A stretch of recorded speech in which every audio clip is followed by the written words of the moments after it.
Convention Center in Anaheim, California. The PBA is live on ESPN with a 61st U.S. Open, the third major of our PBA season. With the help of our house band, Bang, Bang, Bunny, our 5 finalists gunning for the $100,000 first place prize are ready to roll. First from Osku, Finland. He's 20 years old and the first foreign amateur to advance to the finals of a major. Osku Palermaa.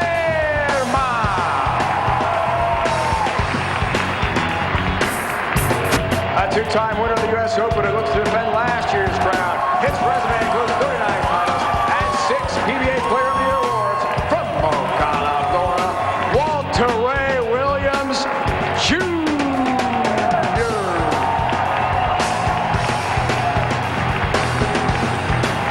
His 22 career titles include one major, the 1988 PBA National Championship, the only man to bowl 300 this week at the U.S. Open. From Atlanta, Georgia, Brian Voss. From Dallas, Texas, making his tour-leading 6th TV appearance of the season. He has 5 career titles and finished second at last month's ABC Masters. It's Chris Barnes.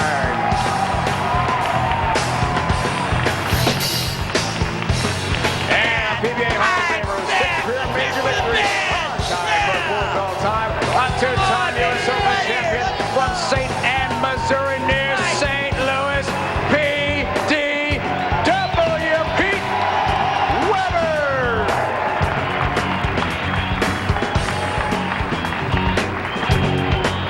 The step ladder finals, led by our top seed, Pete Weber, ready to go.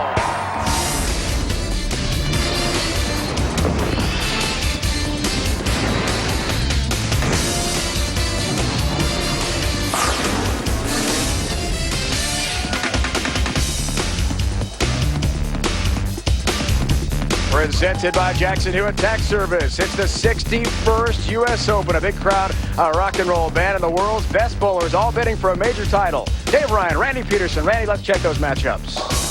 In our first match, Osku Palermaa of Finland makes his first ever appearance in a TV Finals and takes on the all-time appearance leader, Walter Ray Williams Jr., who makes his 142nd show today. The third seed, Brian Voss, and his 22 career titles awaits the winner in the quarterfinal. In the semifinal, Chris Barnes, who has made the TV Finals of all 3 majors this season, waits for his opponent. And Pete Weber, one of 4 players to win the Triple Crown, is 1 match win away from his 7th career major. Hello and welcome everyone to Southern California, 3rd major of the year. Glad you could join us, Dave Ryan. Randy Peterson, thoughts lane side from Holly Rowe in a moment. Randy, it's a blast from the past, the old PBA format you know so well, so the bowlers had to really test their endurance. A lot of games, step ladder final today. Pete Weber is the top seed. Yeah, Pete Weber being in the enviable position of only needing 1 win to win this championship. When you talk about U.S. Opens, though, it's the field, the format, huge size field, 360 players, 154 amateurs. We bowled 24 games of match play. You got 30 bonus points for winning a match. First place, $100,000, lots of points, and a 3-year tour exemption. And U.S. Open, oil pattern, always difficult. This week, we basically bowled on a reverse block, which means oil to the outside part of the lane and dry to the middle. Just the opposite for you folks in Home Bowling League. What this means is that if the players get the ball a little bit too far to the right, it's going to hang and it's going to be an ugly washout. An inch or 2 to the left of target, through the nose or Brooklyn, could be disastrous split.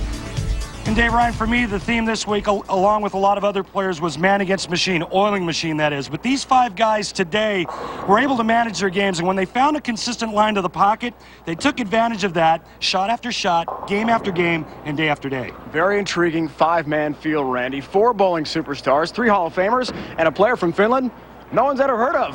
Randy, let's break down the 5 finalists. Osku Palermaa, a style you've never seen before on the PBA Tour. His 2-handed heave may look unconventional at first, but at times this week it was lethal.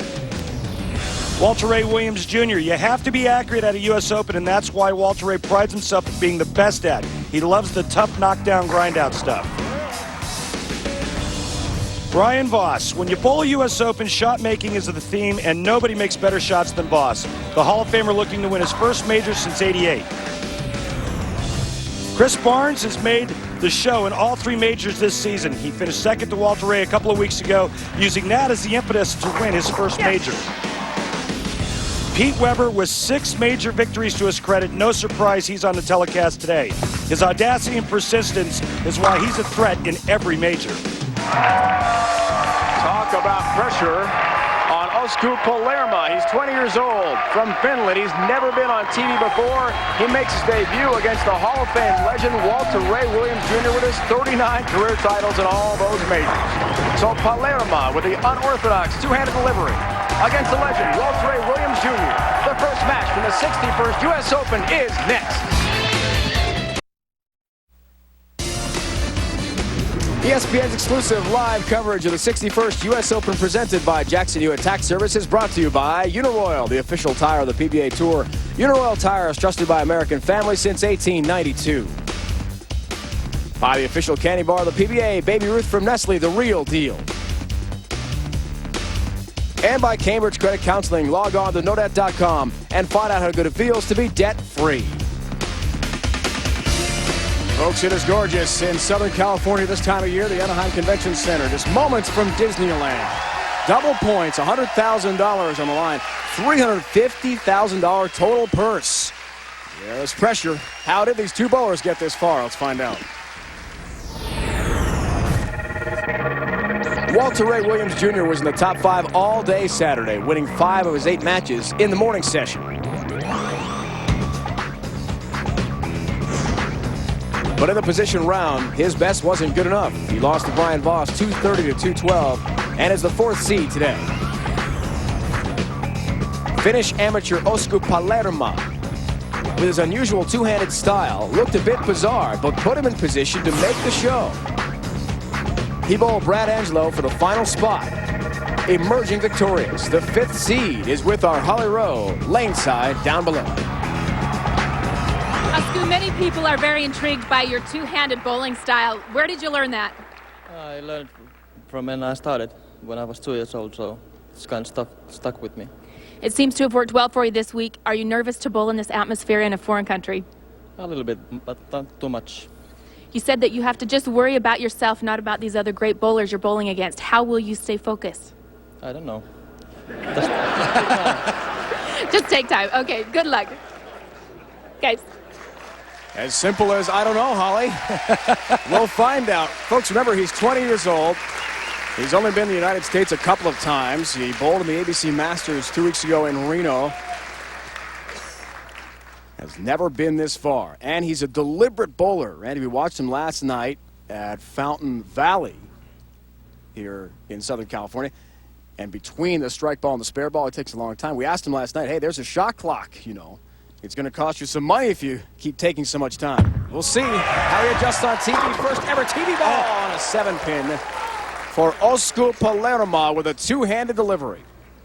Yeah, don't adjust your TV sets. This is for real. 2 hands, his fingers only in the ball, and check this out. I have never seen this before. And let me tell you something. This guy is really, really impressive, especially for a 20-year-old.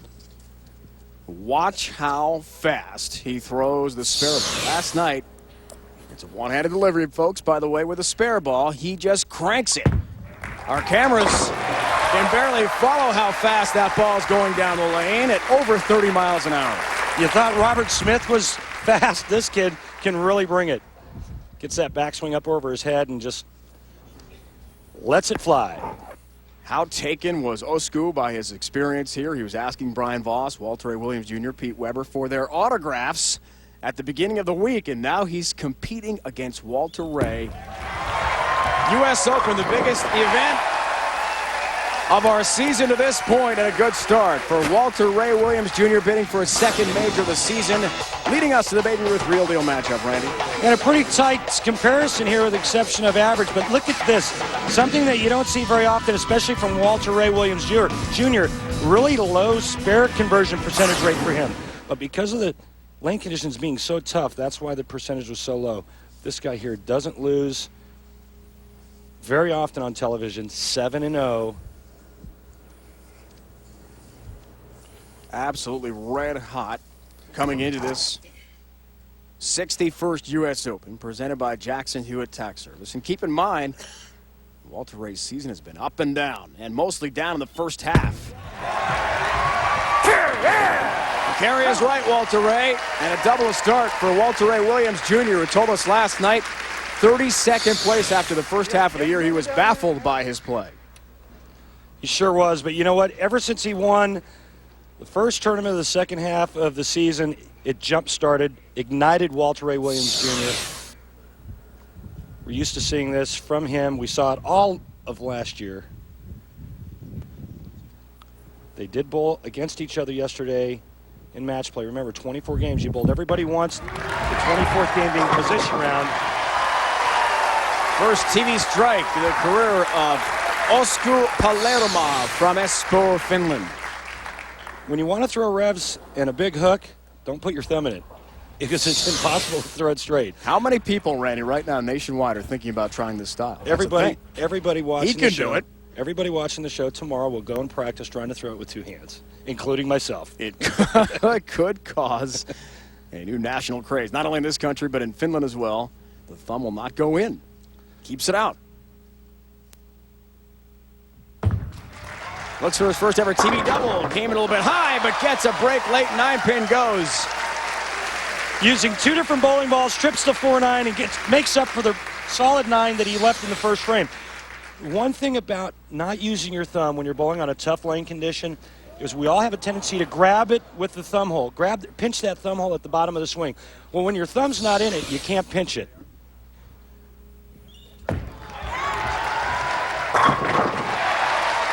Walter Ray Williams Jr. will have none of this, losing to a rookie. Turkey to start for Walter Ray, and a 10-pin lead.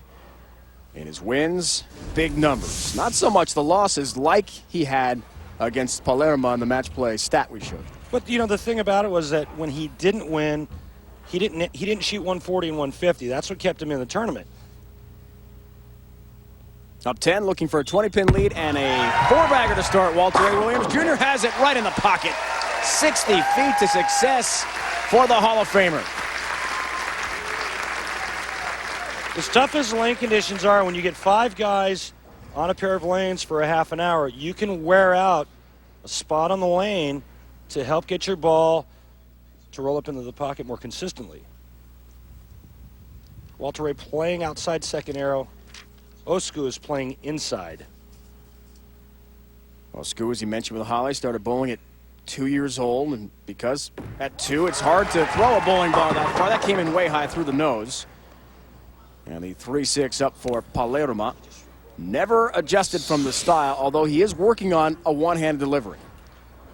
Well, if you notice, he went to another ball in the right lane after throwing a strike in the second frame with a different ball. I don't know if it was a mental error. First time on TV can do strange things to you, or if he just decided he didn't like the way that one ball reacted. He is moving at a much faster clip, folks, than last night, where he took so much time between the strike ball and the spare ball. And with that laser beam, plastic ball goes right at the 3-6 and takes care of his spare. The PBA Tour season heading down the home stretch. PBA.com, your best source to find out all the latest PBA news. Special sections detail who's on the bubble. The top 8 getting to that round of Super 16. The exempt field as well for next season. Stories, stats, player features, and more, all a mouse click away. www.pba.com. Osku down 22 pins. Incredibly enough, did not play hockey growing up in Finland. Had to be one of the few kids who didn't in Espoo, Finland. That comes in on the light side. Really likes soccer, though. That was the other sport in addition to bowling, playing on the defensive end of the soccer pitch. Check out his eyes, staying on the target. Looks like he gets really quick on this shot. He knows it as soon as it leaves his hand. We showed you in the oil pattern, if you get it too far to the right, it's not getting back. And getting back to that adjustment between balls, tough for a guy like this to get out of his normal rhythm, which may be 30, 40 seconds between shots. Now he's rushing. I think the whole atmosphere is tough for anybody. For anybody for their first time on television, especially trying to beat the likes of a Walter Ray Williams Jr. and win a U.S. Open title. Tall task for anyone. Tall task right now, considering especially that Walter Ray has the front 4. Going for the first 5, a 5-bagger, 25-pin lead now. Strike here, and he's down 35 is Palermo, but that's a little bit high. And never easy to deal with a 310. Ball gets inside of target and not by a whole lot, and this week it didn't have to. Walter Ray needs to cover both balls, or excuse me, both pins with the ball. He's going to get the ball just to the right of the 3-pin. It'll deflect off into the 10. Walter Ray, 6th in points, but he is exempt already with his 2 tour titles. One in Seattle and another major in Reno 2 weeks ago. Takes care of the spare nicely. And that's why he was able to stay out of trouble this week by making small splits like that all week long, trying to become the first player to defend his title since Davey Husted did it back in 95 and 6. And all he has to do is get by this first match and then beat Chris Barnes and Brian Voss and then Pete Weber. Quite a list. Superstars all. 3 of them already in the Hall of Fame in our field, and he'll break off again. That could be a fan or some movement to his right, perhaps, in our arena setting here at the Anaheim Convention Center. Big crowd on hand. 3rd major of the season, as Walter Ray bids for his 3rd U.S. Open title in his great career. That's the way to get there. Big shots like that.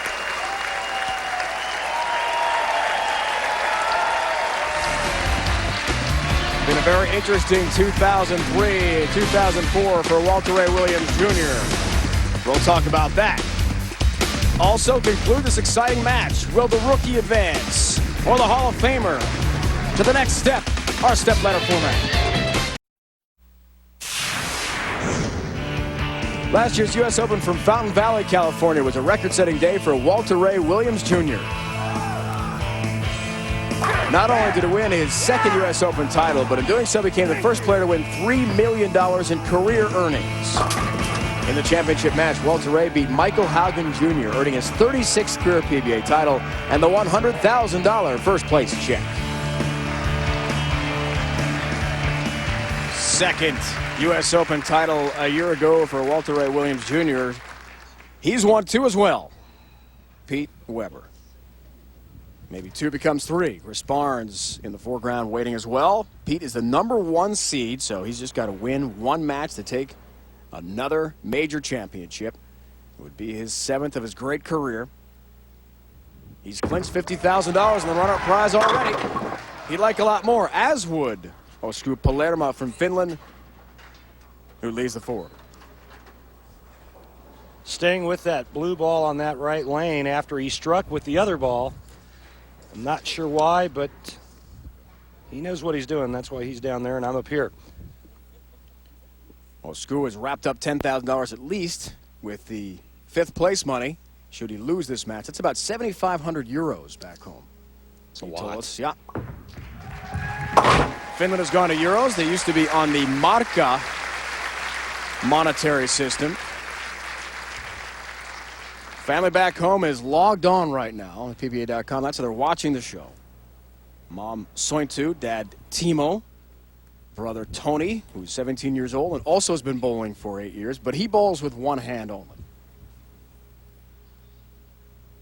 Quite a story for this young man from Finland, who, as he's mentioned, has had some back problems, Randy, so he's worked hard on the 1-hand delivery with a strike ball. That may be next for him. Said he's been working real hard on trying to get it with just 1 hand. 2 hands work very well, though, thank you. All 10 down for Osku Palermaa. The last player to win a PBA title on the tour not using his thumb, my buddy Mike Miller. He also bowled a 300 game on television in Reno.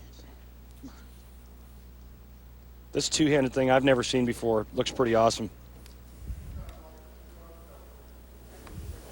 A little bit distracted again. He'll reload now and get ready to go with a 23-pin lead. Up 33 pins with a strike here. Trying to double in the 7th. Max numbers, bottom left of your screen. 278 for Walter A. Williams Jr. Thanks, Ian. No problem. Lots of distractions down the lane. It's the problem that we have in arenas Remember the one arena finals where the fan actually snapped a flash photograph of Walter Ray right in his downswing. It was last year at Siena College, Loudonville, New York, and the arena setting as well. It is different for the bowlers than the normal bowling centers we have a lot of our TV shows on. And it can be distracting. Let's see how close they are to the bowlers there. Walter Ray Williams Jr., a master at focus and concentration, overcomes any distraction for a big strike. That's why he's a Hall of Famer. Now check out where he's playing on the right lane, around the 6th board, pretty straight, not a whole lot of loft. Check this out. Left lane, 11th arrow or 11th board with a little bit of loft. That's why Walter Ray is great. Hall of Famer, 39 titles, 2 away from the mark set by Earl Anthony at 41. Looks for a strike and a 10-pin. Trying to take a 44-pin lead there. Up 33 is Walter Ray Williams Jr. as he bids for yet another title. As you mentioned, to try to get close to Earl Anthony's record. He never thought, as we see the great numbers with single pin conversions, heading into this year he had a chance to catch Earl, which is now very realistic. With all the events left in the second half of our year, he could win here today for number 40. His goal, as he told us last night, make 5 shows, win 1. This will be his 3rd show and a chance for a 3rd title in it. With the tour going to an all-exempt field and all match play next year, Walter Ray Williams, in my opinion, will pass Earl Anthony on the all-time career title list. And he'll probably do it next year, although I wouldn't put it past him if he did at least tie Earl this year. Top 8 in points get to the World Championship round of Super 16. That's a big goal for the bowlers. That came in way high. In fact, a Brooklyn strike for Palermo. The exempt tour next year. That's what everyone is seeking at this point. It's a 64-man field, 50 from points and winners from this year. Tour trials over the summer will take 8 spots up and 4 from the weekly qualifiers as well. Who's in so far? Patrick Healy Jr. has 2 wins, as does Walter Ray Williams Jr. Robert Smith in Omaha won so long ago. We haven't seen him on TV since then. It's been a very interesting season. And toward the bottom, you saw Mika and Pete, as we'll go over later in the broadcast today. Who are the favorites for the Player of the Year honors? Those 2 are high candidates right now. Osku goes high. Trying to stay hot. 3-6. And that, my friends, will be the end, in all likelihood, of Osku. This ball is left of target. Goes right through the nose, only leaving the 3-6. But he needed to strike there to keep on Walter Ray. If he would have struck out, he would have been in the 240s. Right now, with a spare here, he can shoot 222. Walter Ray Williams Jr. going at a 227 pace, meaning if Walter Ray strikes and spares out, he will shoot 227. Right now, Walter Ray, all he needs to do is do what he's been doing the whole game. Stay out of trouble, avoid open frames, keep the ball in play. And a big strike here in the 9th frame, well, it will prove to be a big step towards winning this match. He wanted that ball to fade. That came in a little bit high. He was not happy with that release at all. In this scenario, the fans are very close on the right of Walter Ray. The TV pair, the 2 right pair of our 4 here in Anaheim. So the fans are right on top of the bowlers, and that can be distracting. It's intense fan participation here. Look out. That good seat. 10-pin. Well, I said that this match was all but over, and right now Walter Ray Williams Jr. needs 2 strikes in the 10th frame to lock this up. If Walter Ray goes spare 9, Osku can strike out in the 10th frame and tie. Unbelievable. That late open can hurt you so badly as opposed to the early open frame. Look at the great start he had as you see the score to this point. Rebounds nicely. Big one. Big strike there. He carries a little bit of a high pocket hit.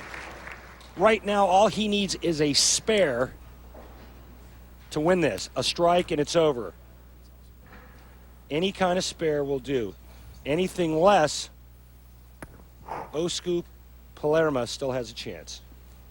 What has got to be going through his mind? 20 years old, first ever TV show against the Hall of Famer, and he's still alive. Does it get any better than that from a guy, the quality, ability of Walter Ray Williams Jr., you're just not surprised when he steps up and he does something like that. That's why he has 39 career titles. And what a tall order to ask of a young 20-year-old who's not even from this country to try to take on and defeat Walter Ray Williams Jr. Looks like it'll be too tall a task, although that comes in right through the nose. But it's still enough. He does advance to the quarterfinal to take on fellow Hall of Famer Brian Voss.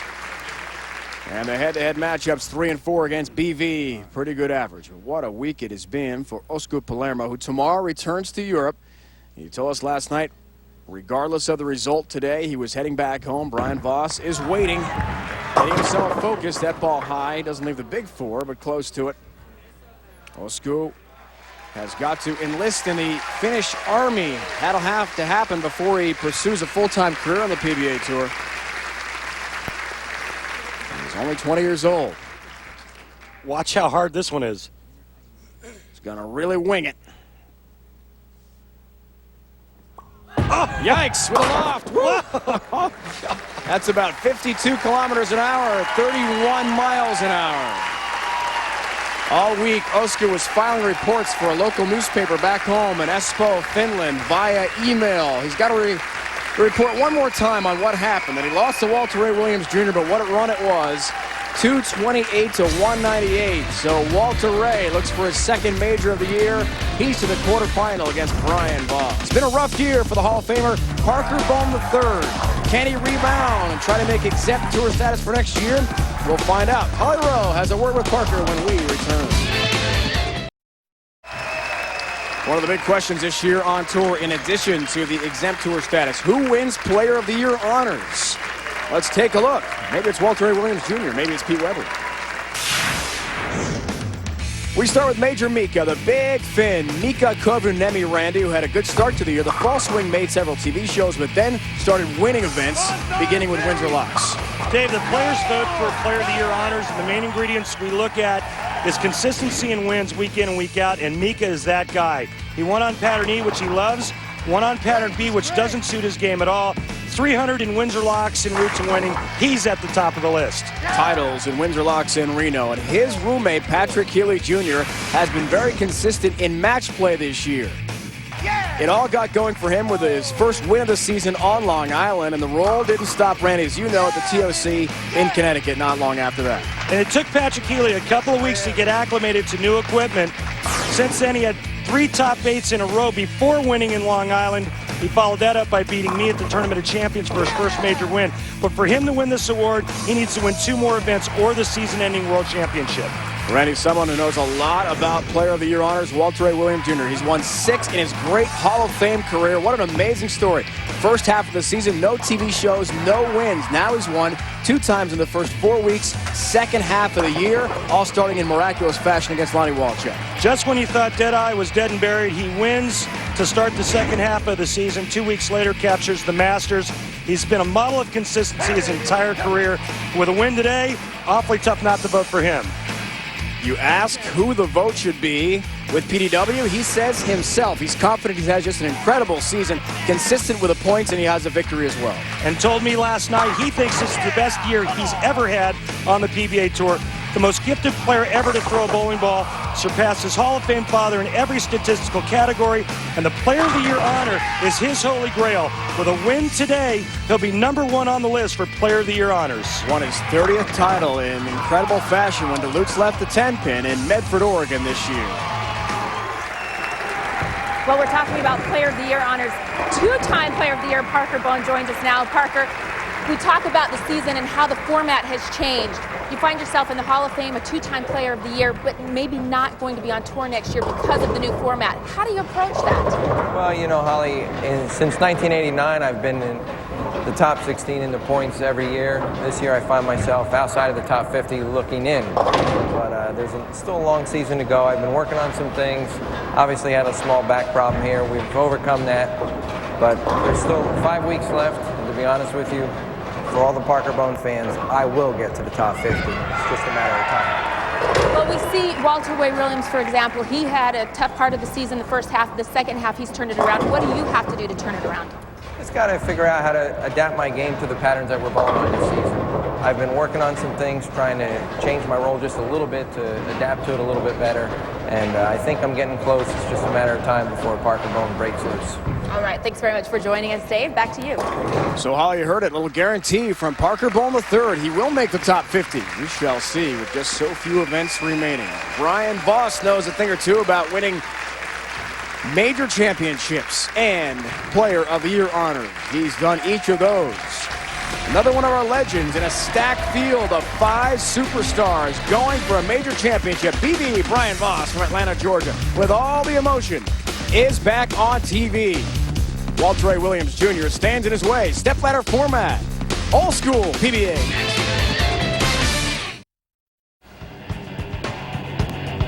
Beautiful Southern California, where the weather is fabulous for all of you those freezing in the Northwest, the Northeast. It's great out here, folks.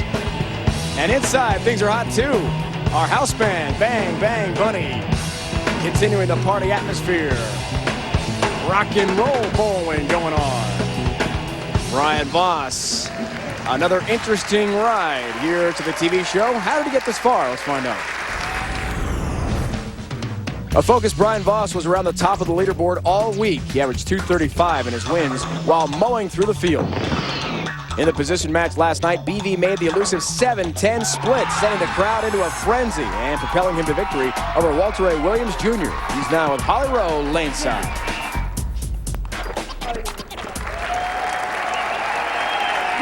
Well, Brian, it's been since 1988 when you won your first major. It's been a while. What's it like to be back in the spotlight? Well, first of all, I love bowling. This is my life. These are my best friends. It's really nice to be back here. I struggled a little bit earlier in this season, but things are coming around. This is a huge tournament. You know, $100,000 a major. Guys like Walter Ray and Chris and Pete, it's just wonderful to be here. You said you changed your game radically 4 weeks ago. What's been different that's been helping you? Well, sometimes in life you just go back to basics. I went back to 4 steps and worked real hard on my time. It worked right away. My thanks for AMF 300. They're customizing some balls for me, and thanks, guys. All right, seems to be working. Dave, back to you. February 23rd, Holly, 2003. Last time we saw BV Brian Voss, one of the legends of our game, on TV. The Tar Heel Open, Burlington, North Carolina, lost to Pete Weber in the title match. 245-182. We saw his last win in Memphis of last year. What a victory that was. Danny Wiseman, really exciting bowling with his 2 sons, Joshua and Cameron, who are locked in right now back home in Atlanta. They were there laneside to watch Dad win in Memphis. Now I'd like to see him on ESPN win in the stepladder format over fellow Hall of Famer Walter Ray Williams Jr., who has a great start. Oh, we saw Walter Ray lofting it a little bit the first match. Watch this. Wow. A full arrow left of where he was at the start of his last match. That means the lanes are breaking down and breaking down quick. What focus and concentration for Walter Ray Williams Jr. CBV at 45 years old. We have a veteran field here with the exception of our youngster, Osku Palermaa from Finland, just 20 years old. Beyond that, beautiful. The graybeards of the PBA, and these guys know how to win in big situations, leading us to the Baby Ruth Real Deal matchup. The 40-year-olds know how to get it done. Spare conversion percentage a bit low for Brian Voss. He had the edge in average, though. And speaking of average, you see what Brian did in his wins. And when you shoot 235 in match play and you get 30 bonus points, that's like bowling 265. And when he bowled bad, it was only a 201 average, so not devastating. That's what kept him in the tournament. With a field size of 360, folks, to begin. That really had a hurry, then did. 40-foot oil pattern, as we talked about. Interesting ball reaction from Brian Voss there as it hurried late at the end of the oil when it grabbed onto the friction and then sprinted to the pocket. About a board ride of where Walter Ray is playing soft hand, soft speed, and you think Brian wants this win, this tournament? Told us he went back to 4 steps, and that's what's made the difference for him the last 3 weeks. About a month ago that happened, a little bit high, and a 4-pin for Walter Ray Williams Jr., who on that right of the TV pair has had some struggles. We saw those numbers from Brian Voss. Wins and losses to make the top quarter of the field. It was a 198.33 average. To make the top 24, 206.11 to get there. So the numbers have been low across the board, really, with this oil pattern at 40 feet. Walter Williams Jr.'s wife, Paige Pennington, as usual, lane side to watch her husband. Pete Weber's wife, Tracy, here, of course. We'll see in the title match. Who will PDW's foe be? That's the question.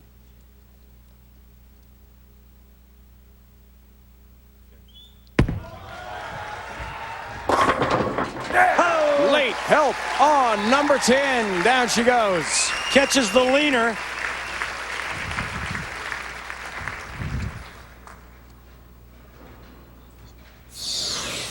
Six pin's going to go to the sidewall and just lean on the 10. Of course, there was a messenger coming across just for insurance.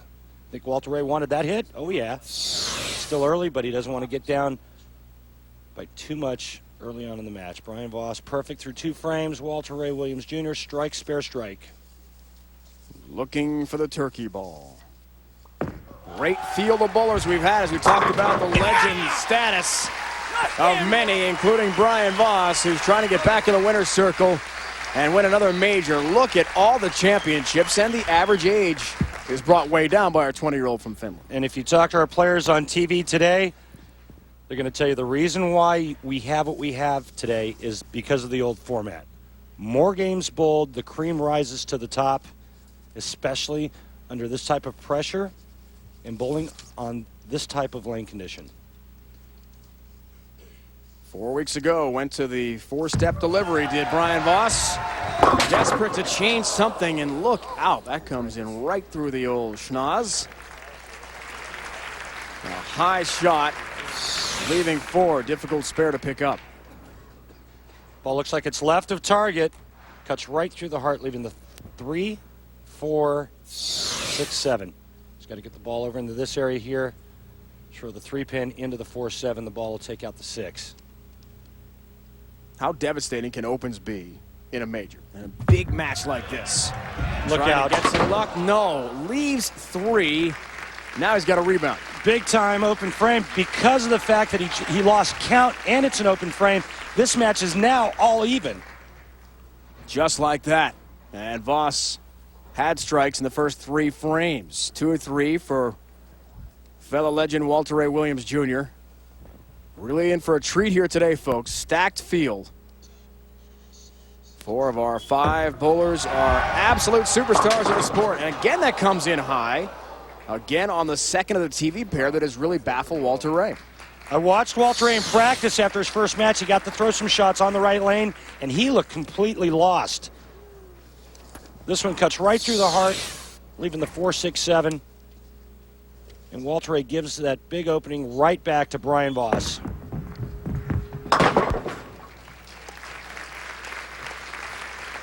Next week, the PBA Tour rolls on to Tucson, Arizona. Luckily, we got to stay warm, folks. That's the good news. The PBA Odor Eaters Open. The action starts live 12:30 Eastern Time. Again, note the start time. It's changed from our normal 1 o'clock Eastern as we had today at 12:30 Eastern Time. 9:30 here on the West Coast. Don't miss the best bowlers in the world from Tucson, Arizona. Next Sunday, we head to the desert. For more, log on to ESPN.com. Hurrying to the pocket for Walter Ray Williams Jr. He's wired in on this lane. He made the adjustment. Actually looks like he has a little bit of mistake room to the right now. That ball's a little bit right of target. Can't do it on the right lane. I watched him in practice. When he gets it wide on that lane, it hangs. I saw him leave nothing but washouts in practice. Now Brian Voss looking to rebound from big, ugly split in the 4th frame. Well, pin advantage prior to the strike from Brian Voss, who said, looking at the tour points list, 115th after Seattle, and basically was ready to try anything. He was really struggling with the low numbers. So that's why I made the adjustment with the approach. Yeah, he went from nowhere to now he's in like 17th in about 4 weeks. Double points here, double points at the Masters where he had a great week and almost made the show in Medford. Big shot there. That's how you rebound from an early open. PV, Brian Voss staying in the match. Things are close. 22-pin lead right now for Brian Voss. When we come back, we'll review the great Dave Husted's exploits in U.S. Open history. He's won 3 of them and finished this match as well.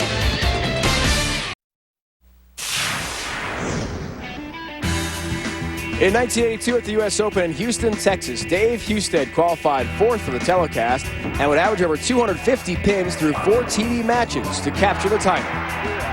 It would be his very first PBA championship. But 13 years later, in 1995 and 96, he would win back-to-back U.S. Opens, making him the very first player in PBA history to own 3 U.S. Open titles. During our commercial break, that's Walter Ray Williams Jr. on his belly. What's he doing there, Randy? He's looking at the ball track going down the lane. The bowling balls actually leave lines in the oil. And Walter Ray right now is trying to find a place to play on that lane. He's completely lost. This is the lane he was investigating. The right of the TV pair, and obviously made proper adjustments. He knows what he's doing. He stood there and looked at that lane throughout the entire commercial break, and he moved into where Brian Voss is. What a smart, savvy move. That's some serious maple moxie for Walter Ray Williams Jr. So double 5th and 6th for Walter Ray. Now down 12 pins, chance to cut the deficit just to 2. That early open, well, the open in the 4th anyway, with a low pin count of just 7 for Voss. May come back to bite him. That's the proper adjustment on the left of the TV pair. Blisters the rack, 10 down in the pit. Do you have any idea how difficult it is to, number one, make the adjustment? It's basically an educated guess. And then convince your body that it's the right move so that you can make the proper shot. Extremely difficult to do. Only the best do it and pull it off. One of the best right here. On that right of the TV pair, Brian Voss. Yeah! Likes shearing the pins. Checking the days in on the road. As we mentioned, we're in Tucson, 12:30 Eastern next week. Leading into the Days in Open from Dallas, Texas, a couple weeks down the road. Don't forget the PBA World Championship from EMU, Ypsilanti, Michigan. There are plenty of great seats available, folks. Log on to PBA.com and be sure to buy your tickets. Some regional sites as well in Florida, PA, and Arizona. Our Days in on the road. Max scores. You see for Brian Voss at 260. Still got his chance. Help! Number 10. No! Try! Does this guy want to win or what? He's making pure shots, and watch this great break. How bad does Brian Voss want this championship? As you can plainly see, folks, Brian Voss is very emotional. Last night he told us after he made the final 5, took a moment, had some tears. It was emotional for him. A little bit of a cry for Brian last night because of how hard he's worked to get back to elite status, and that is a high shot for Walter Ray Williams Jr. again on the right of the TV pair. The right lane is Walter Ray Williams Jr.'s Achilles heel. He's down 25 pins right now. He did throw the strike in the last frame on that lane, but that obviously was not a very good shot. It didn't look like it was a shot full of confidence. Covers a 3-6-10 nicely for his spare. Tonight, AFC NFC Pro Bowl returning to ESPN. One-of-a-kind NFL event, game for the fan. More mics, cameras, innovative technology like Skycam promise superior access that only ESPN can deliver. Peyton Manning, Jamal Lewis, Priest Holmes lead the AFC against Brett Favre, Amon Green, and Randy Moss of the Vikings. And the NFC, it's all coming up 7:30 Eastern on ESPN. Back to Walter Ray. Almost had a 7-10 to deal with, which Brian Voss converted last night at Fountain Valley. Number 7 remains. Ball comes in light, swish zone, light mixer, whatever you want to call it, but leaves the 7-pin in a situation where Walter Ray really needed to strike. Brian Voss in command.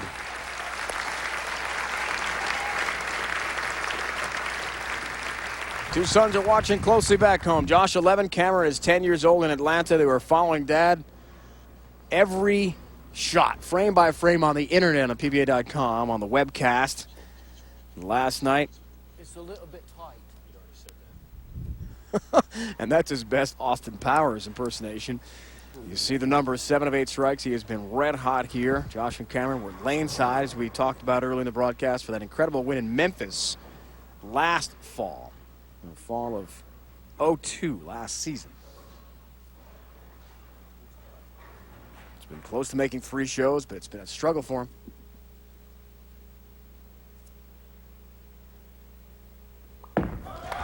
He's focused. Big strike. That's a winner! That's a winner!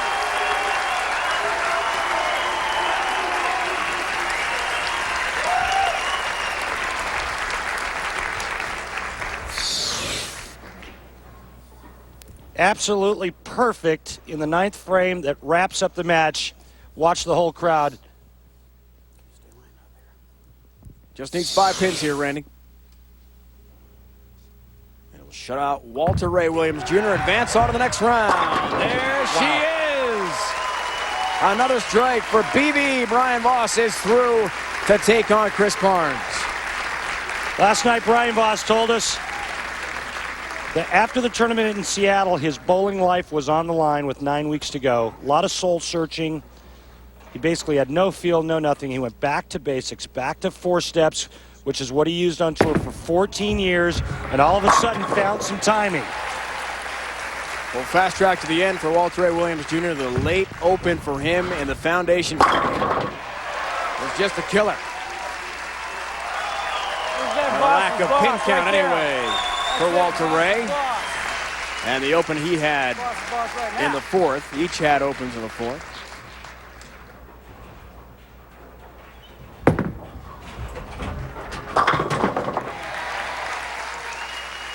Now he's got the right lane figured out pretty well. Yeah, it's a little late for that, unfortunately, for Walter Ray. Brian Voss striked in 11 out of 12 frames for 260. What a game for Brian Voss when it mattered most in the quarterfinal. BV will take on CB, Chris Barnes, who is bidding for his first ever major championship. And that comes up next from Southern California. Voss is through. Speaking of SoCal, a native of this area is Robert Smith, who won in Omaha. When we come back, we'll hear from Robert about his career. My mom was the worst. My mom was the absolute worst. I mean, she comes down to the bowl, she wants to watch this and that. All of a sudden I get on the TV show and nowhere to be found. I'm like, Dad, where'd she go? And she's like, oh, she's outside in the car. She can't handle it. Off my hands with the electric hand dryer. Oh my God, I'm a man. Party atmosphere here at the 61st U.S. Open presented by Jackson Hewitt. Bang, bang, buddy, our house band is rocking today. Here I go. Do it to it. Now look at the players that are exempt for next season, including Southern California native Robert Smith, 2000 U.S. Open champion. His odyssey, that title began in Los Angeles in 1994. He gives us the details in this week's Miller Milestone. One more strike to go. That week started out bad because that was the day of the Northridge quake on that Monday. So the next day, I mean, everything is just a mess. That whole night when I knew I made the show, I mean, that was probably the worst sleep I've ever had. I mean, I bet you I didn't put in 2 hours tops. From even watching the show, still now, I can't believe how much I was sweating. I mean, I was absolutely just petrified. Then the show starts. Norm is all of a sudden, instead of playing straight up the lane like we had pretty much done all week, he is now hooking the entire lane, and I'm like, what is going on here? Up until the 9th frame, I really thought I had a chance to get back on this game, and I 4-pinned late, and that was it. I mean, Norm did what he was supposed to do, strike out on me, and that was it. I think I gave people a little eye-opener that week. U.S. Open, I'm bowling Norm again, so it's the second time we bowled in the title match, and now this time, instead of him playing my line, I'm playing Norm at his line. I had Norm beat like he had me beat. And I forgot what I had done to him back in '94, and all of a sudden here comes boom, strike, boom, strike, boom, strike. And I go up in the 9th frame, and I ring of 10. Great shot. And I come back, and I'm so disgusted with the fact I leave this 10 pin. I flag it. I mean, I miss it by a mile. I think I broke the gun. I have now gone from, in a matter of about 5 to 10 minutes, going from the fact that I'm going to win this tournament to now that I just lost the tournament. I'm sitting there, and I'm in the seat, and I got the towel in my face, and I'm just shaking my head. I'm like, you screwed up, you blew it. So Norm getting up, I can hear the crowd yelling the do thing, and I can hear him throw the shot, I can hear the crowd go crazy, and all of a sudden I don't hear the, yeah, I hear the, oh, and I'm like, what happens? I take the towel off and I look, and all of a sudden I see this 8-pin kind of shaking, dancing, didn't fall down. From that point on, when I got the title, it was a payback, it was a let you know I'm here. I mean, a lot of things went through. I validated a lot of things that maybe I had started in '94 that people had saw to where it took me 6 years later, but I validated everything that I had tried to do. Our Southern California native Robert Smith, who won in Omaha but hasn't been on TV since. Chris Barnes wants to try to get himself a major championship. Can he? Will find. So what do we plan for? I think we'll have to play for like a beer game. The Odd Couple, Pete Weber and rock and roller Adrian Young, the drummer for the band No Doubt, shared a lane at the Pro-Am this week in Fountain Valley, California. PDW showed his buddies some of his moves, and the PBA had a new fan, Adrian Young. Adrian Young is here. He is awaiting his buddy Pete Weber in the final. Who will he take on? Sitting right next to Pete's wife, Tracy. We'll find out, because our matchup is Barnes against Brian Voss. The question is, how did Chris Barnes get this far? Let's find out. Chris Barnes continued his quest for his first ever major championship and second title of the year. He had the tournament after day one and never fell below 15th. He bowled Pete Weber for the first seed last night and lost 247 to 211. The number 2 seed is on the approach with Holly Rowe. It's Chris Barnes from Dallas.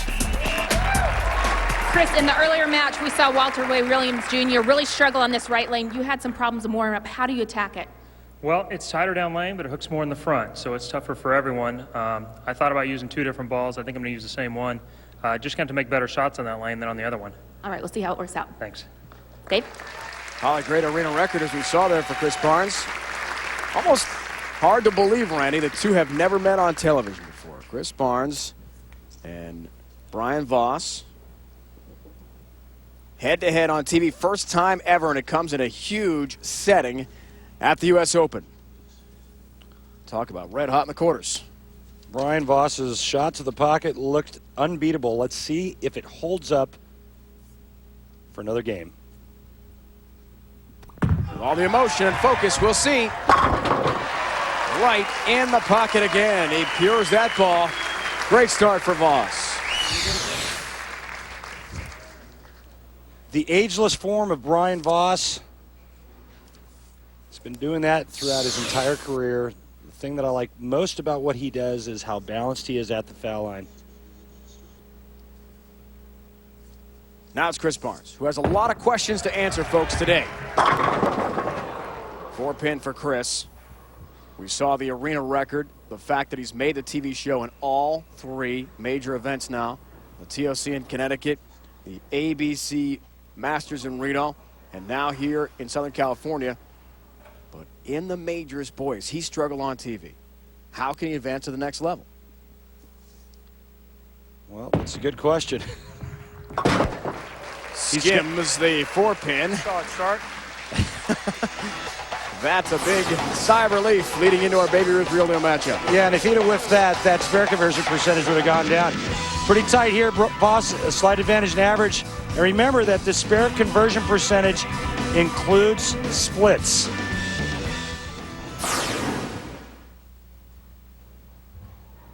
First average we've seen that was under 200 when he lost a game. That's a one-game format, Randy. Win or go home as he bids for his first ever major. What kind of an advantage do you think a player like Brian Voss has, having won major championships in the past, over Chris, who's still, as we saw, 0-6 in majors on TV, trying to get there? Well, I think the only advantage that Brian has is all mental because of the fact that Brian's won 22 times on tour, and Chris, in my opinion, right now is struggling with winning.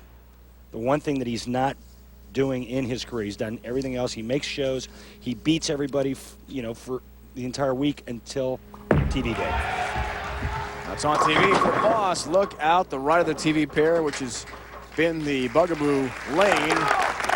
I'd like to thank Jack and John, the BPA President and Executive Director of the Proprietors Association, for all their wonderful help, hospitality, and their great staff getting all the event preparation taken care of.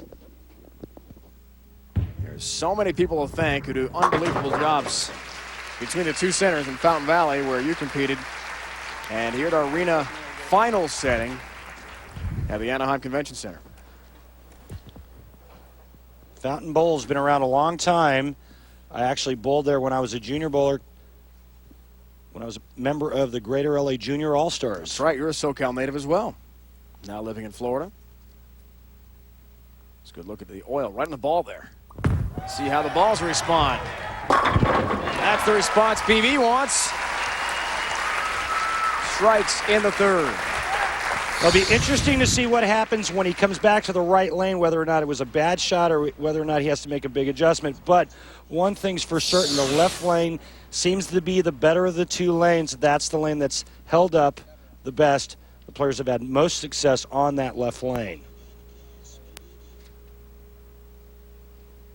Can Chris Barnes elevate himself to the next level and win his first ever major? He told us last night, when it comes to bowling on TV, he's had good games, just not great games yet. He's bowled good games, and he's bowled some games that were good enough to win. But when he bowled against Walter Ray Williams Jr., he just had to have more. Walter Ray bowled a great game, and in order for Chris to have won that, he needed to bowl a great game, and it wasn't to be. Chris feels very fortunate that he only left a 4-pin on that last shot. Sixth TV appearance of the year for Chris Barnes, maybe number 7 next week. When we roll on to Tucson, Arizona, the PBA Odor Eaters Open. The action starts live, 12:30 Eastern Time. Note the start time, folks. We're at 12:30 again, as we were this week, not 1 o'clock, as we had been earlier in the season. Don't miss the best bowlers in the world from Tucson next Sunday. For more, log on to ESPN.com. One in Japan, made the show in Kansas City and Albany, the TOC, ABC Masters, and now the U.S. Open. 6 TV appearances. Chris Barnes. The win in Japan counts as a tour title, not for exempt status for next year or for points. A little bit straighter, a little bit more direct, a little more speed. This ball's perfect. Chris Barnes has all the tricks. He can move way inside and hook it, and he can throw it on a straight line, and you have to have all the tools to get to this level on the PBA Tour. 34th career TV appearance for Barnes. Brian Voss has been on plenty of TV shows himself. 75 times, either double wood there. The 2-8 stands for BV. The winner of this game will be the player that figures out and conquers the right lane. Brian Voss went high in the first frame, or excuse me, in the second frame. He goes light in the fourth frame. Maybe the winner of the tournament who can conquer the right of the TV pair. Look at all the matches on TV. 75 appearances, 19 and 17 in title games, 36 appearances. Covers the 2-8 nicely. Always charismatic and so much fun to watch on TV is Brian Voss. What a character. That 2-8 spare was no gimme this week. With the lanes being dry in the middle and tight to the outside, if you missed your target just a little bit to the left, it hooked past it, a little bit to the right, and you never got up to the 2-pin. See the oil right on the ball there on that black bowling ball. How will it respond on this lane? We'll see. 9 is up. Lanes are changing. Brian has to make the subtle adjustments that we make game to game, sometimes frame to frame. Those oil rings, Dave, you're referring to is because of the weight block in the bowling ball, it actually causes what we call track flare migration. That's why there's multiple rings on a bowling ball. Takes care of the 9. Is it helpful to wipe that off with a towel before you bowl? Because of these new bowling balls, as you can see, these flares, there's multiple flares, and they're determined by the amount of revolutions that a player has. A guy like Robert Smith's going to have more rings on his bowling ball than I would. But, you know, because of this urethane material absorbs oil at such a fast rate, half the players wipe the rings off, the other half, they just leave it. Osku Palermaa did quite a bit of wiping with a towel on his bowling ball. That's high for Barnes. 3-6-10 for Chris. Right lane blues, not sure what your ball is going to do out of your hand, and we saw this all week long. A little bit to the left, it goes high. A little bit to the right, it hangs. Multi-pin conversion numbers, you see them there. 1-pin lead now as things stand for Barnes. The only good news for Chris is that the 9-pin's not standing up with the 3-6-10.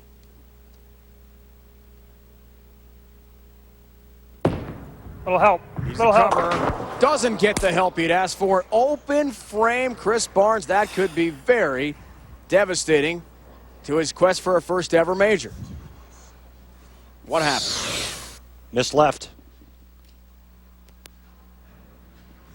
Missed left, got the ball inside, chopped the 3 straight off the 6. And again, the open frames is what proved to be the killer for all players this week. The guys that could avoid open frames were the ones that won their match games. So now it's a 13-beat deficit. That looked a little bit light, but got some help. And a strike of the 6th frame for Chris Barnes, responding well from his open in the 5th. And he's down 13 pins. Looks for a double when we come back. The 61st U.S. Open presented by Jackson Hewitt Tax Service.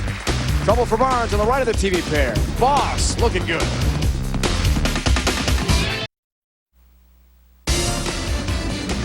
ESPN's exclusive live coverage of the 61st U.S. Open presented by Jackson Hewitt Tax Service is brought to you by Geico. A 15-minute phone call could save you 15% or more on car insurance. By new Odor Readers Plus. It's the only arch-supporting insole that protects against odor and wetness. And by Miller High Life, to live simply, proudly, boldly, manly. This is the High Life. Who will take on Pete Weber in the finals? Brian Voss or Chris Barnes? BV a 13-pin lead as things stand now. Consistency was the key this week, as Randy explains in this week's Dexter Approach. The key this week was accuracy, and one of the ways to create accuracy is keeping your head nice and steady at release. Pete Weber does it. Watch Chris Barnes' head. Watch it come down, and it stays there.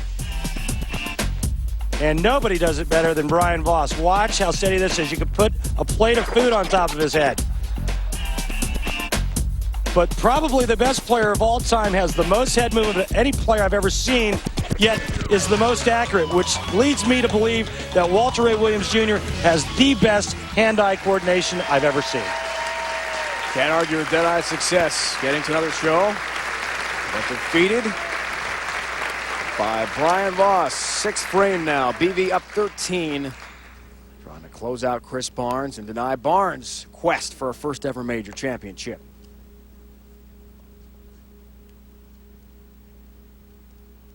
But it's the right of the TV pair. The lane Brian is on now. It's caused some struggles. Can he adjust? It's high.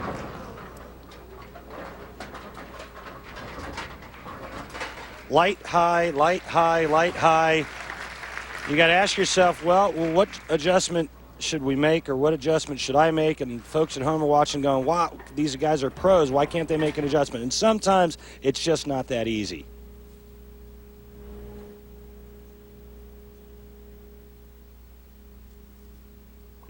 Three-six. Look out. Barely got the 3. Wow. Bottom of your screen, 24 bowlers who made match play. Try to get themselves to the TV show. And the 3 just got raised there, Ray. Moment, folks. I think the wind blew that over. He'll gladly take it. Mr. 300 Bob Learn in the 13th spot. Steve Jarris is exempt next year, as is Robert Smith. A lot of foreign flavor. Tori Torgerson from Norway. Amleto Monacelli from Venezuela. Look out. Oh! Did you see that? Not only a break to avoid the split, but he gets all 10 down somehow. What a nice break. Watch this. This ball's going to go high. 4, 6, 7, 10 standing. Caves the big 4 in. Maybe that'll get him jump-started so he can figure out what to do on the right lane. By the way, Brian Voss has to finish on the right lane. Advantage Chris Barnes. Without question, with the struggles the bowlers have had on that lane, which is where Chris Barnes is right now. 7th frame looks for a double.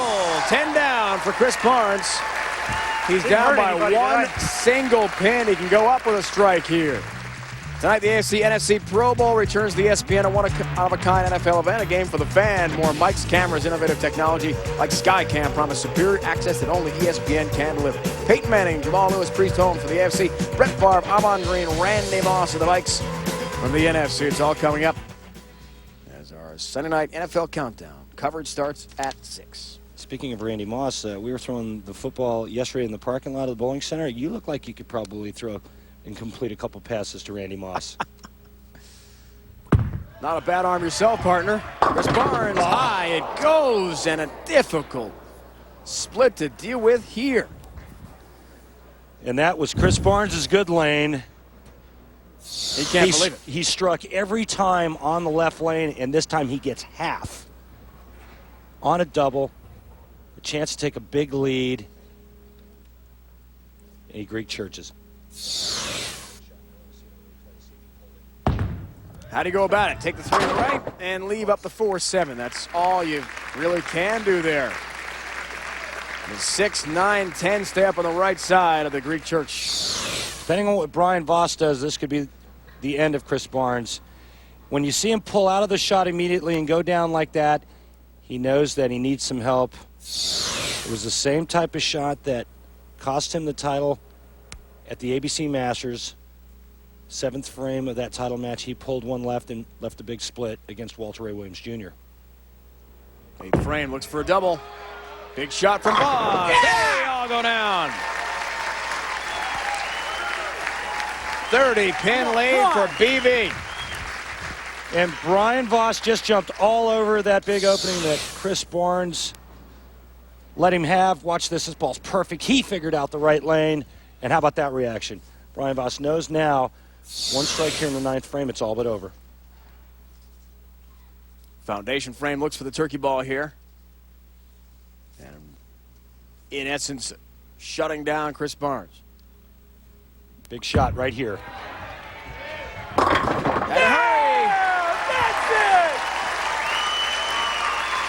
Not a perfect ball, but the perfect result for Brian Voss.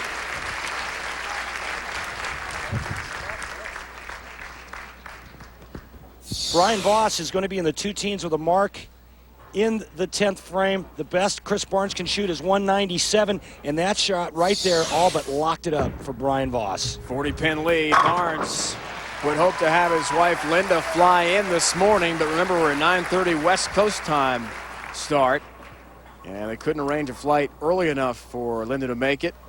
So they're watching back home. Twin boys Troy and Ryan. Family dog SP is locked in, I'm sure, to Chris's TV exploits today. Who's waiting? PDW himself, who's with fellow legend Walter Ray Williams Jr. enjoying watching for now. They each have 2 U.S. Open titles. Brian Voss has a U.S. Open as well. Chris Barnes, quest for that first ever major. Maybe it falls short yet again. Told us last night, it's just been devastating. He's given tournaments away at times. When he's been on TV, we saw the major record on television really struggle. I mean, there's no secret to the fact of how talented Chris Barnes is. I mean, Chris Barnes is a great, great player, but he is not getting it done on television when he needs to get it done, plain and simple. Greek church in the 8th frame is going to cost him this match, and he made a bad shot when he made a great shot to catch a double. I mean, you know what, he is sick right now because of the fact that he knows he's capable of so much better. 0-6 in major finals matches. He's 5-13. Now he's going to be 5-14 About to drop to 0-7 in that category. 7 pins to win for Brian Voss. Next time he's up, that'll shut out Chris Barnes. Chris told us last night a goal of his since he was a young boy growing up in Kansas to win a major. A goal that so many PBA stars like Chris have, and it's an emotional time for him. Said the exemption really hasn't been in his mind the whole time. He did win in Japan, did not give him exempt status, but he's such a great season. He certainly will be in the 64-man exempt field next year. 7th in points heading into this TV show today here in Southern California. But it's been that goal to win a major that will still elude Chris Barnes, it appears. And that 6 count's not going to help him either. Brian Voss just throws one straight and hard down the middle, and he's going to advance to the title match against Pete Weber. You really got to feel for Chris Barnes. You just wonder what's going on inside his head when he gets up to make crucial shots like he did in the 8th frame.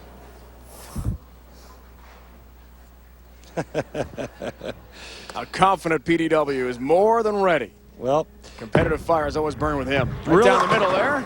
And an 8 count. That's all he needed. Needed 7, got 8. Real easy to be confident when you haven't bowled on this pair yet for $100,000 for first. Brian Voss has got 2 games under his belt, and in my opinion, that's an advantage for Brian Voss. So for an hour and a half, Pete has been waiting. A little bit of practice in between matches during commercial breaks. Picks up the 6-10. We're just going to fast track to the end here, where Brian Voss has wrapped up the match. 2 wins for BV, and he's 1 victory shy. Who stands in his way with his rock and roll drummer buddy right behind him? Pete Weber. Saw the numbers head-to-head with Pete. That wraps it up. The president and CEO of the PBA is Steve Miller. I'll Holly Rowe will have an interview with Steve coming up when we return to Southern California. We started with 5 great bowlers, 5 of the best in the world in the 61st U.S. Open presented by Jackson Hewitt Tax Service. We are down to 2, Brian Voss and Pete Weber. They've been winners. Speaking of other winners, the Senior Awards on the PBA Tour. Congratulations to the Player of the Year, Bob Chamberlain. Rookie of the Year, Don Sylvia. And for the Regionals, Steve Jarris, PBA Tour member, won this year in Toledo. He's got exempt status. Same goes for Mike Scroggins, a winner in the Southwest Regional, the left-hander. Joined now by Holly Rowe as the president and CEO of the PBA Tour, Mr. Steve Miller. Holly. Thanks, Dave. Well, Steve, there's been so much discussion about the decision by the PBA to go to that 64-person exempt tour. What was behind the decision? Well, the decision was really multifold, but the real reason is we wanted to showcase the greatness of the athletes, and we wanted to showcase their personalities in a more succinct and directed fashion. How will the tour benefit the players and the regional players? Well, the regional players will benefit enormously. It becomes our buy.com tour. It becomes our exempt tour, moving tour. It gives them an inspiration and an aspiration and a goal. And the regional players will play a really critical role in the movement towards the exempt tour. The winners will be exempt. The best players will move forward. We're very excited about the opportunities. All right, thanks very much, Steve. My pleasure. Dave, back to you. Exempt status. Chris Barnes hasn't earned it quite yet. Pete Weber has earned it. Looks to earn another major championship when we return.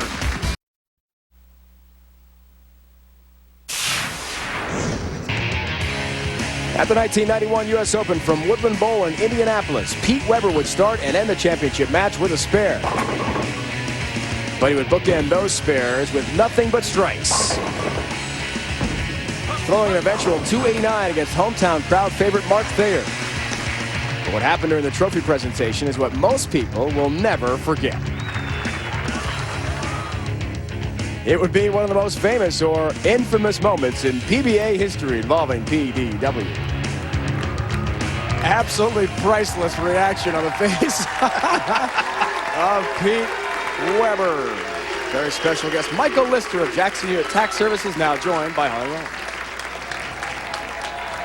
Second year that you've been in involved with the PBA. How has it benefited Jackson Hewitt and the PBA? Well, it's been great. So there's two ways we can go with this. Nationally, we help bring an exciting game to an increasing number of fans. And then locally, our franchisees can engage the over 2,000 bowling centers to bring benefits to their customers. So it's been great. All right. Well, congratulations on your partnership, and thanks for doing it. Dave? Great to see Michael Lister from Jackson Hewitt Tax Service once again. Getting ready for this matchup leads us to the Geico Direct Championship recap. Randy?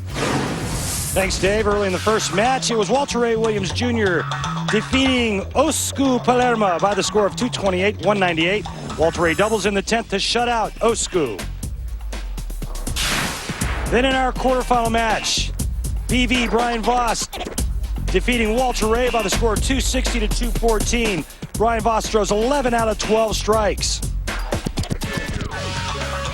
And as we just saw, the semifinal, it was Brian Voss defeating Chris Barnes by the score 214-193.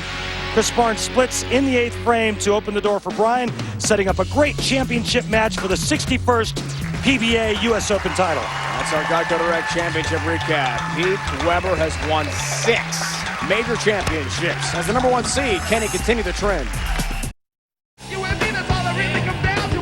Our house band, bang, bang, buddy. Rocking the house at the 61st U.S. Open presented by Jackson Hewitt Tax Service.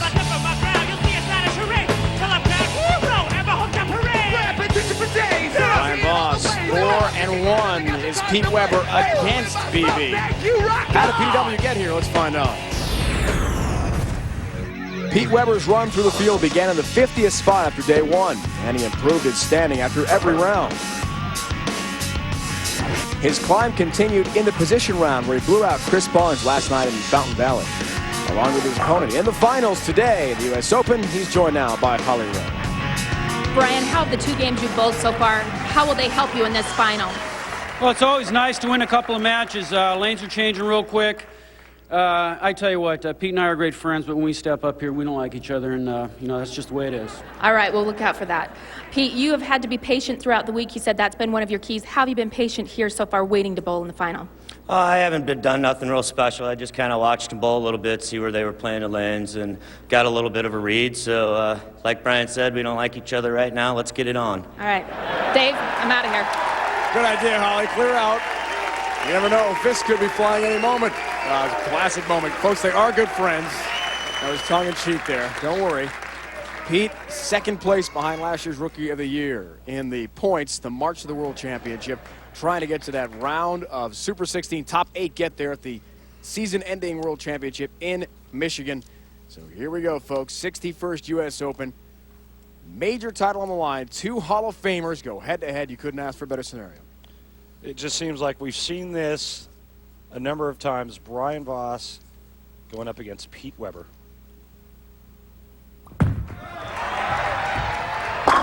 Great start. BV. Players of this caliber in a title match for a major championship take it to a whole nother level mentally. They get so focused that nothing else enters into the thought process except putting the ball in their hand and letting go of it at the foul line. It's been quite a while since we started our broadcast at 9:30 local time. More than an hour and a half to wait for Pete Weber, and here he goes. But as we told Holly, it's time to get it on. Leading into the Baby Ruth Real Deal matchup. Pretty sweet matchup, but if you want to look at one thing, look at the strike percentage. And if it's going to come down to having to throw one to win this thing, Brian Voss has got the higher percentage. Although Pete has owned Brian on television. As we mentioned before. Yeah! Pin, help.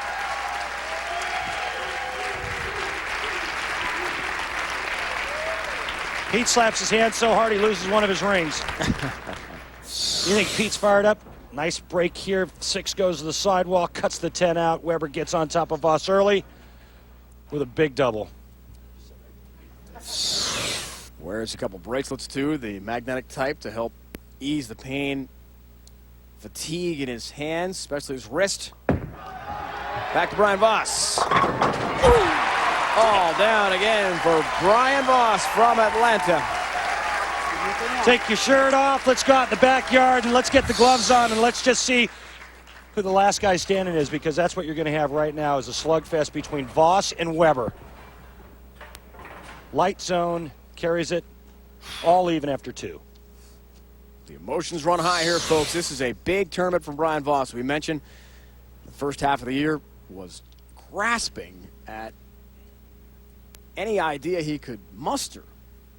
Try to figure out what the problem was. But a few weeks ago, made the adjustment. And all the adjustments are paying off now for Brian Voss, without question. This is what a U.S. Open is all about. Perfect through 2.5 frames. Look at Brian Voss. Everything riding on this. 4 weeks ago, he was 72nd on the point list. Amazing. Right now, 1 win away from his second major and $100,000. Likes the sunglasses to reduce the glare. Pete Weber. Yeah. What a start for our bowlers. 6 in a row. We're all even. Look what Pete Weber did to the other 4 guys, or the other 3 guys on the telecast. The only player he lost to, Brian Voss. Defeated Chris Barnes twice. You ask why he bowled Chris Barnes twice? He bowled him once in position round as well. Pete told us last night, on top of his game. Feels as positive about his bowling now as he ever has in his career, which for someone of that status is a pretty amazing statement. Says he feels better than ever. It's his best year ever on the PBA Tour.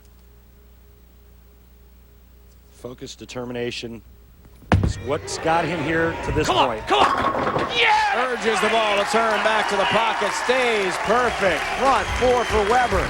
Turkey to start for Brian Voss. The first 3. Everything perfect for all. 2 kings of the lane certainly are on display. Center stage here in Southern California, all going for the U.S. Open trophy. $100,000, the exemption for 3 years. Double points. There's so much to be won. The third of our 4 majors, and things are interesting, folks. 2 potential 300 games with plenty of bonus money available from Cambridge Credit Counseling should that happen.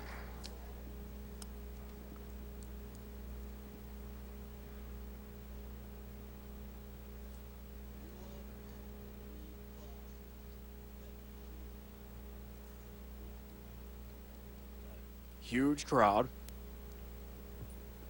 Not a sound to be heard. Until the release, it's high. Almost had the big 4. This is not an easy shot at all. 4-6-7. And again, the right lane jumps up and bites somebody. Brian Voss needed a strike there to keep this match all even. Please. Oh!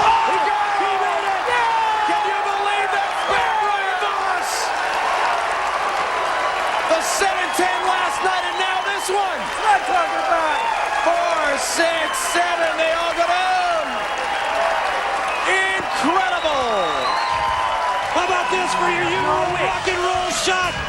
BV makes the 4, 6, 7 out of the pit. Here it comes. Get out of there.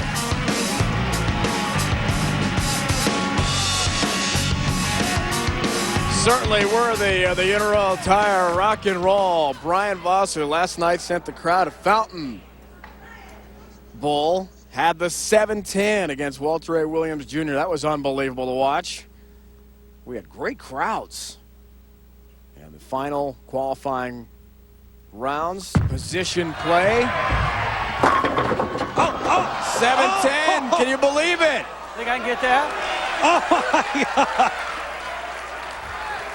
What are the odds? Brian, the odds are monumentally against this happening. He did it last night, remember. Astronomical. He made this last night in position round. There's only been 3 of these ever made on television. Mark Roth, John Mazza, Jeff Stayrook. The only 3 to ever convert 7-10 on television. What do you think? Oh. No help there, 7. Stays up for Brian Voss. Last night in Fountain Valley against Walter A. Williams Jr. It's a 7-10. Randy did it. Got to get that ball to enter that pin at a 45-degree angle. Hope it pops out. It's exactly what Brian Voss did. He told me last night. He says, you know, Rand, as soon as I let go of it, I thought I had a really good chance of making it. Sure enough. That he did. Now it's an opening. Remember, Pete's still perfect here. Looks for the front five. Got to hurry. Tie. Look out. A split for him, too. Unbelievable. 6-7-10. That wasn't very good. Watch the bottom of the swing here. We know that Pete likes to keep that hand nice and open at the bottom. Look at the fingers, how they're curled underneath. He grabbed it right at the bottom of the swing. That made the ball go high. Maybe an issue here as we look to try to convert that difficult shot. Kicking it across the lane, and the deck almost got the 7. A lot of thumb pain for Pete Weber. As he told us last night, his hand, after all the 50-plus games of bowling, hasn't been the big problem. It's the thumb that has really hurt him. Yeah, his thumb's really big and ugly with a lot of calluses on it. He says a lot of thumb pain, hard to hold on to it. Pete maybe going with an extra piece of tape, a little more rosin. Got to be secure in the thumb. 11-pin lead, trying to recover from his open frame. That's high as well. 3-6 remains standing for PDW.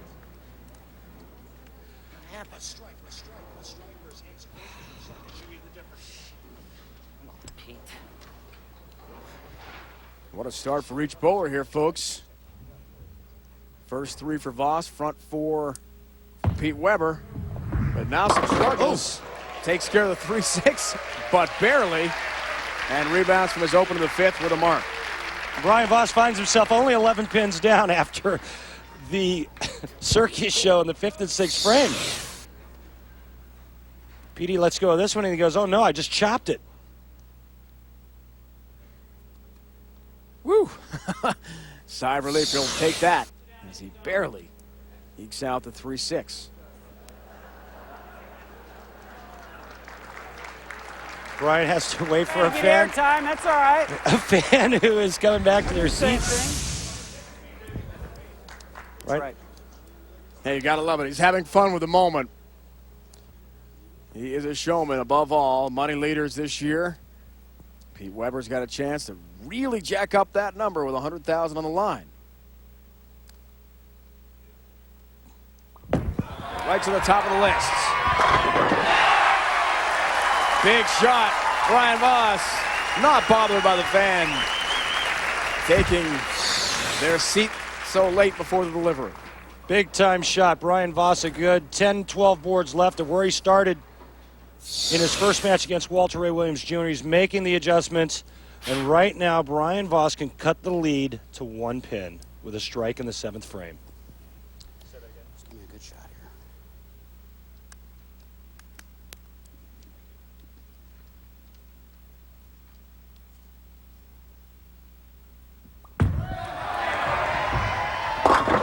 It's high. Ball. 10 won't fall, Brian. Sorry. 3-10 up for Brian Voss. The pressure of the U.S. Open, all that money, Brian Voss, past struggles over the last 2.5 to 3 months. Brian needs to convert this 310. And for a guy of Brian Voss's caliber, skill level, he should make this 8 out of 10 times. Look out. The 3 stands a huge error for Brian Voss. We'll see how devastating that turns out to be. Another open frame, Randy. I think that Brian Voss got his chance when Pete opened in the 5th frame. I don't see Pete Weber opening again. Brian needed to take advantage. He had a strike in the 6th. Bad shot in the 7th for the 310. Pete Weber can get all over him right here. You heard Pete. This is you. He said it's his chance. That's how you take advantage. That's why he's won 30 titles, including 6 major championships. Maybe another title for Pete or for Brian Voss next week. We roll on to the Odor Eaters Open in Tucson, Arizona. 12:30 Eastern start, folks. Note the start time. 12:30 on the East Coast, 9:30 here in the West Coast. For more, log on ESPN.com. We head to the desert. See the max numbers. Pete a chance. Great chance for a 3rd U.S. Open. Ooh. Light, though. Gets help on the 7. And the 2 stays up. A lot of help there. Almost 210, almost 2-7. Instead, it's going to be 9 spare for Pete Weber. Right now, Pete Weber going into the 2 teens. Brian Voss can strike out. She can shoot 222. Brian Voss needs to start. It needs to start now. The strike in the 8th and 9th frame will put all the pressure back on Pete Weber. He needs 2 strikes, probably 2 of the biggest shots in his entire career. That is pressure. This is PBA drama. Will he respond? 10-pin. Well, he responded, and he dead-pured that shot, and he got 9 for his effort, and that's the one thing in our sport you can't control is pin carry. Brian Voss made the shot he needed to make, and his reward was a big, ugly ring in 10, but it's still not over. Spare here, he strikes out, he shoots 212. Pete Weber going at a 215 pace. Almost a full year since we've seen Brian Voss on TV. February 23rd in North Carolina last year, taking on his very opponent here. As we see the breakdown through 8. It was Pete Weber last season who toppled Brian Voss, 245-182 in Burlington, North Carolina. They match up again here today. You see that Pete Weber sitting there, can't see his eyes, just his glasses. It's like a vulture sitting on his perch, waiting for the animal to die so he can swoop down and start eating him. He's getting close. Putting things away. 2-pin for Voss. Now with a spare here, best Brian Voss could shoot is 201. Pete Weber needs to stay out of his own way, and he will win this U.S. Open and $100,000.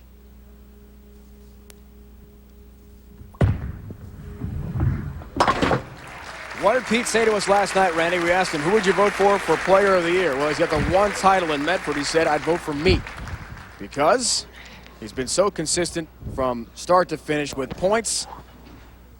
As we see Player of the Year race, there you go. Pete looking for a 2nd title. 4 TV shows already. Mika, the 5 shows. Chris Barnes, 6 shows, but no titles officially for exempt status. Right here, baby! Big shot again for Pete. Getting closer, 9 pins, and he's wrapped up his 7th major championship. Big time shot. It's not over yet, however. Pete still needs 9. Everything that we've seen thus far, this tough lane condition, anything can happen. Pete going to the spare ball, throw it straight and hard right down the middle. 9, and he's got it. He thinks he does. He's got it. He's got 10. He has got a major championship.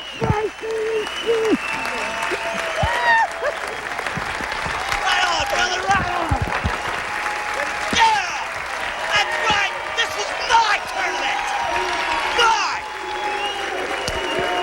Pete Weber is the 2004 U.S. Open champion. 7th major title. First one's on me tonight. All right. Absolutely.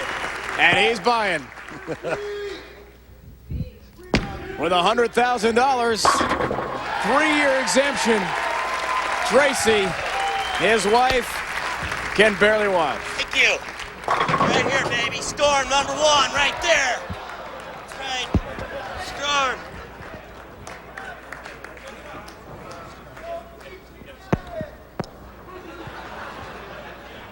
He's got the Q-Link pinned on, something he says, Randy, that's changed his life entirely. A lot of guys out here wearing the Q-Link pendant. It helps our mental focus. Mika Koivuniemi wearing it. Pete Weber, it's changed his entire game and outlook. One of many athletes who wear it. Pete Weber is your champion. He takes care of Brian Voss in the finals. We'll hear from PDW when we return. ESPN's exclusive live coverage of the 61st U.S. Open presented by Jackson Hewitt Tax Service is brought to you by Jackson Hewitt Tax Service, where you get all the credits and deductions you deserve and fast, accurate, computerized returns. By Bear Aspirin, take it for pain, take it for life. And by Dexter, Bowling, Golf, and Casual, we have the right shoe for you. A stone's throw from Disneyland.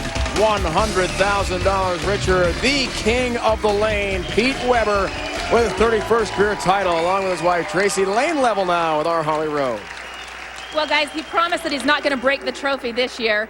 During the 5th and 6th frame, you seemed like you were having some problem with your thumb. How did you readjust? Well, I thought I threw pretty good shots. The ball hooked a little early for me, so I made a little adjustment on the approach. Fortunate, I threw a couple good shots, and then in the 10th frame, I knew I needed 7 pins to win, so why risk throwing like 5 to take the spare ball and throw the high hard one? Storm's number 1. Pete, you've won majors before, but how does it feel each and every time to get yet another major title? Well, I always say it, and I'll say it again. Winning never gets old, and I love it. All right. And the last question, you told us last week, or 2 weeks ago at the Masters, you were going to be back on TV. How did you make good on your promise? Well, this is back-to-back shows. I told you at the Masters I'd make it in Reno. I did. Came here, and you said, are you going to make it? I said, absolutely. Here I am. You said you want to do it. Can you continue to do that for the World Championships next month?